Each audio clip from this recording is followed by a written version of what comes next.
Hello students, welcome to Edubbey Global Solution. And our mathematics class, we're going to be looking at another topic, which is vector.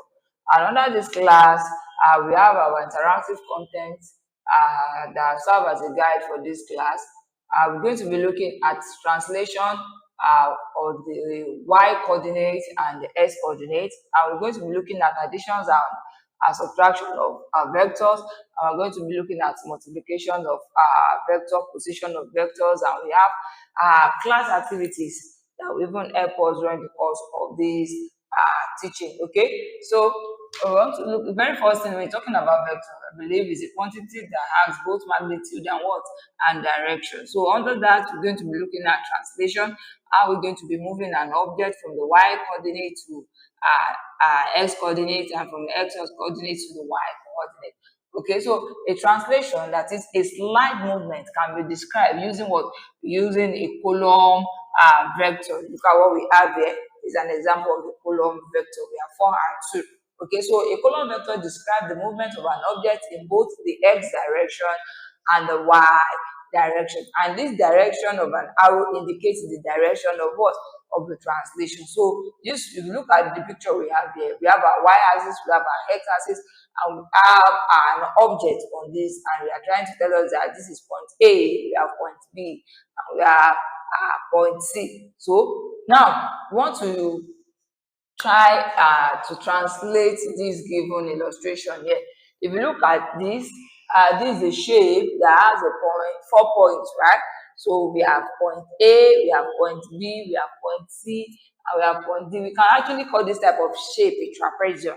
Under angles and lines, we've treated that. So now what we do here is we want to look at the movement, the slight movement from A to B, from B to C, and from D to A and D to C. So what we do here is, remember where we have our y-axis. Our y-axis goes up, right? And our x-axis come on our vertical line. So we are going to be studying the vertical bosses and the horizontal bosses to get to the point of the column vector. So for this angle here now, I want to look at the movement from A to B. So you want to study, let's study the vertical axis. If you discover that the vertical axis, the only point where we have that on our vertical axis is just one box here. So we refer to the x-axis as 1, and the y-axis, let's count from A to B. We have 1, 2, 3. So if you are to represent this on the column vector, we are going to have 1 on the x-axis. Look at the point here. We only have a point here on the x-axis from A to B. So for the A is going to be x, y. X is going to take 1. Okay. So if you now count the boxes towards the y-axis, see that we have 1, 2, 3. So for the y-axis, the y is going to take 3. So if you are looking at the vector movement from A to B, the translation is going to be column vector of 1 and 3. So let's look at for B to C. If you are looking at from B to C, if we study it, we are having how many boxes? This is 1, 2, okay? So the x-axis for BC, we take what? The movement is going to take what? It's going to take 2. And if you look at it, we can't read anything upward. So the y-axis is going to take 0. Okay? Now let's move from C to D. If we are moving from C to D, okay, you see that if you are moving, there is no direction towards this axis. So for CG, the x movement is going to be 0. But if we can count, we are having a negative because it's coming down, right? So we have a negative value. So we are 1, 2. So it's going to take minus 2. And for D to A, look at this. We are from D to A. So if you look at this point here, you see that we can have how many points? We can have 1, 2, 3, right?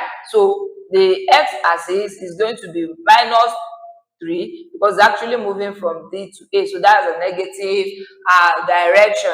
Okay, but if you look at the y-axis, we only have a point here for B. So if you can't, this is just 1, and it's reached D as just 1. So it's going to be minus 1. And that's how we read that translation graph. Okay, now let's look at this as well. We have to represent this illustration using a diagram. Okay, so look at what we have for vector A. Vector A is having two and 5. That is x-axis, we are having 2 direct movements and 5 movements on the y-axis. And the same thing applies to b. It implies it's moving on the negative direction for x and for y. So if you look at this, let's study what we have here. If you have to count the x-axis, so see, I've told us it's moving on the vertical. So we have 1, 2. That's the starting point. So we have 2 here.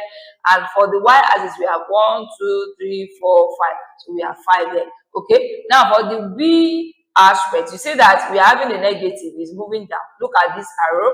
So it's going backward, right? So the x-axis, let's count 1, 2, 3. So we have -3. And for the y-axis, we have 1, 2. We have -2. And that gives us the solution to that graph. Okay. Now let's look at addition and subtractions of vector.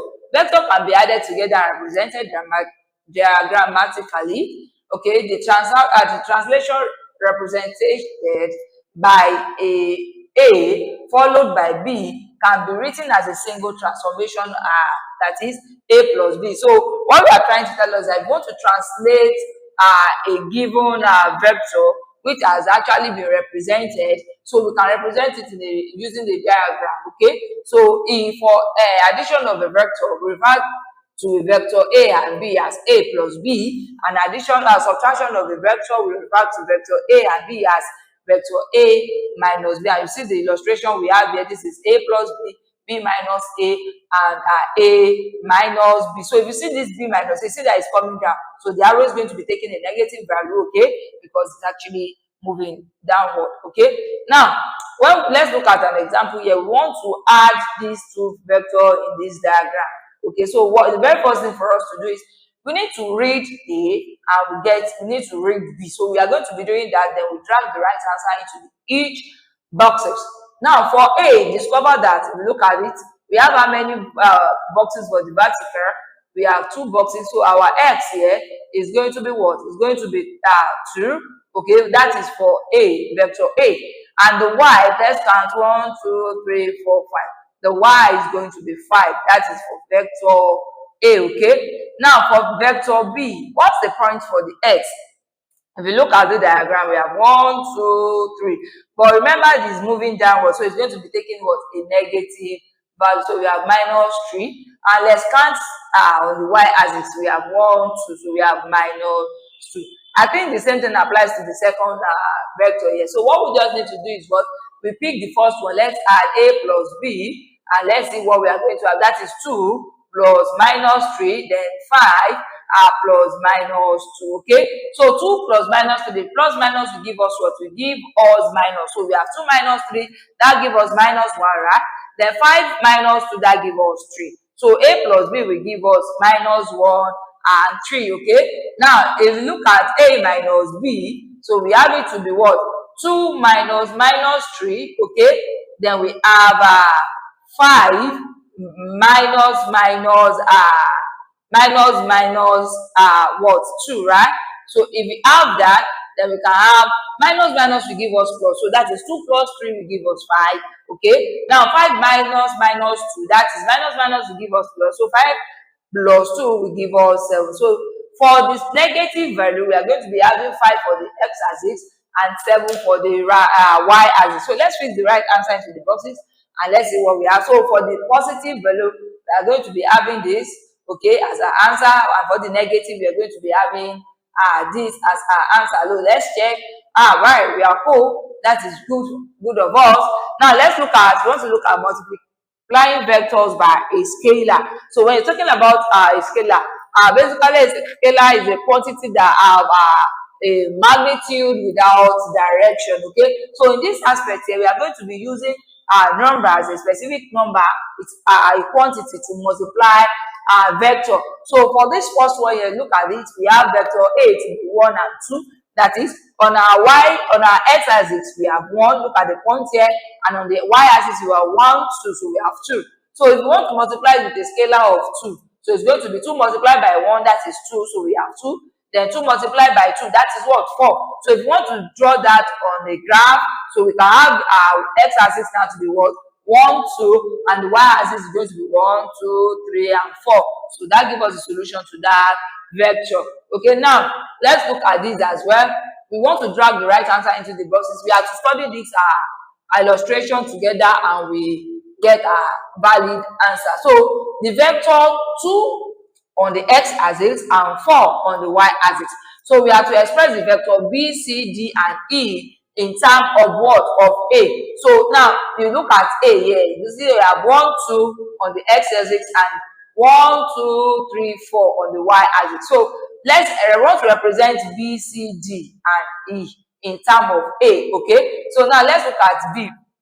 On this B axis, so that implies that we have how many on the x-axis. So the x-axis is going to take the direction there is what? Is 2, okay? So we have 2, okay? For B, we have 2, and let's count 1, 2, 3, 4. So we have 4. So we cannot say that B actually is in form of A. So B is equal to A because they look alike together. So okay. Now let's look at C. Where is C? Okay. Now let's count the direction. You know, it's starting from here. We have 1, 2, 3, 4 on the x-axis. So we have 1, 4 on the x-axis. Okay. And the y-axis, let's count 1, 2, 3, 4, 5, 6, 7, 8. So on the y-axis, we have 8. So we have 4 and 8. Okay. So if you want to represent it in the form of A, I think that is going to be what? 2A, right? Because if we have 2 times 2 will give us 4, 2 times 4 will give us 8, which is C. Now let's look at D, okay? D is on the x-axis we have only one movement, okay? And on the y-axis we have 1, 2, okay? So D equals to 1 and 2. So if you want to represent that using A, I think that is half of A. So D is going to be half of A. That is, by the time you divide 2 by 1, in the first place, you have 1 in 2 places. Then 4 2 divided by 2 will give us 4 in the second place. So D is actually half of A. Now let's look at E. E, okay, we have 1, 2, 3. Okay, we have 1, 2, 3 for E on the x-axis. So we have 3. Now let's look at the y-axis. 1, 2, 3, 4, 5, 6. Okay, we have 6 on this. So the representation we want to have that is going to be 3 over 2 of A, in the sense that 3 you know, by the time you have 3 in A, we have 3 here, then 2 of B will give us E. Okay, so with that, let's put the right answer into the boxes and let's solve the question. Okay, now for B, we said that B is equals to A. Okay, C is what? Is 2A. D is half of A, okay, and E is 3 over 2A, okay. That gives us a solution to that problem, okay. Now, once we look at magnitude of a vector, the magnitude of the size of a vector is represented by its what? By its length. So, if we want to get the size of a vector, we want to get the magnitude of a vector, we represent that by what? By the length of that vector, okay. So the longer the length, okay, the greater the magnitude. So the longer the length of any given vector, the greater the size of that vector. Let's check our answer. Okay, we are right. So we are not saying that magnitude we can have absolute value of A, that is absolute value of vector A, or we have it as in capital of A relating the direction. Both of them is telling us that we are looking at magnitude. We can calculate it using what? Using Pythagoras theorem. And I believe we've treated Pythagoras theorem before in our previous classes under triangle. Okay. So what does Pythagoras theorem say? It says hypotenuse square equals to opposite square plus what? Plus adjacent square. So with that, we are going to be solving this question that we have here. Now, if you look at that question, we have vector A and we have vector BC. Okay. So we are solving the direction for A and we are solving the direction for BC. So for this one, we are going to be making use of our hypotenuse rule. So let's assume that we have it to be hypotenuse square, okay, equals opposite square. We have just shortened that plus what? Plus adjacent square. So on this aspect, now we want to look at the magnitude of vector A.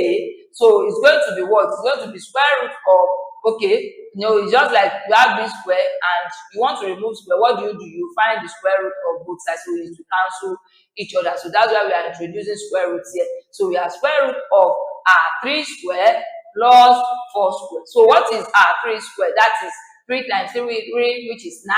Then 4 square is 4 times 4, which is 16.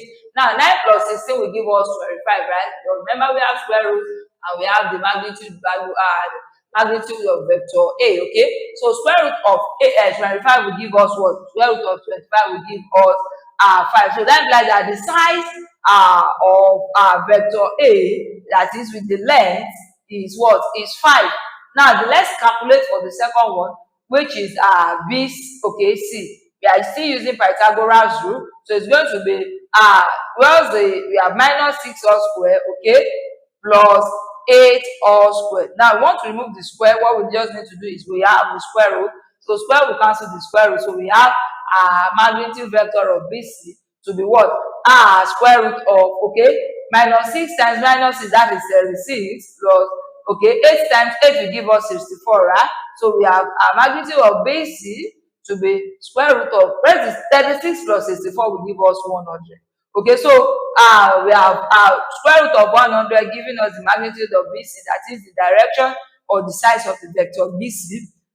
That is what? That is 10. So the direction or the size of BC is 10. Now, with this solution, let's put the right answer into the boxes that we have here. We have 3 square plus 4 square, which is 9 plus what? 4 square will give us 16, okay? So 9 plus 16 will give us what? Square root of what? 25, okay? Now, what is the square root of 25? That is what? That is 5. Now, we are right. Let's check. Okay, we are right. Now, let's look at the position vector. Sometimes a vector is fixed in the position relative to its what? To the point, to the specific point. So here you have a vector on a specific point, then we refer to that type of vector as what? As a position vector. So let's look at this vector A that we have here. We are going to be studying this diagram. So we have 0, we have 1, okay, we have, let's assume this is 1, we are reading at the x-axis and this is 2. So that implies that vector A actually fall on what? X and y axis. X is going to be what? X is 2. Now let's read for the y axis. There, this is 1, we have 2, 3, okay, 4, okay, 5, okay, 6. So our y is 6. So for vector A, the position vector of A is what? 2 and 6. That gives us the solution to that position vector. Okay, now want to look at vector geometry. So if a vector A has a specific magnitude and direction, then any other vector with the same magnitude, okay, and the same direction can also be labeled as what? Can also be labeled as A. So what we are telling us here is that if you have a specific vector that have the same magnitude and direction with another vector, then if that vector, the very first vector is labeled vector A, then since they have the same magnitude and direction with the other vector, then we can label the other vector to vector A. So we said this property of the vector can be used to solve problem in vector geometry. Let's check our arrangement. Okay, we are right. Now, we want to look at we want to look at direction and the movement of this given vector. Okay, so let's look at that. See that we have something like what? We have this like a parallelogram and it is being bisected in between. So we have A, G, B, C, and E. So we want to name the vector that is equals to AD. So let's study this together. This is vector AG. Studying this diagram, what is the other vector that is equal to vector AD? That is what? Vector BC. So we can now say that vector AD is also equals to what? Vector vector what? Vector BC, okay? And we can now say that BC, okay, is equals to what? Is equals to AD. So we can say BC is equals to AG, okay? So because like this, they have the same direction and the same magnitude. The next question there says that we should write vector BD in terms of BE. Where is BD? This is the diagram for BD, okay? So it's moving like now. If you look at it, we can actually have it to be BE. We divide it into 2. BE, this is the first part of BE, and we have another one here which is ED. So we cannot say that vector BD is actually 2 of what? BE. Okay, now let's look at CD. We have to write it in terms of what? In terms of AB. So if you look at CD, then we can now say that CD, vector CD okay, because they have the same direction, is equals to what?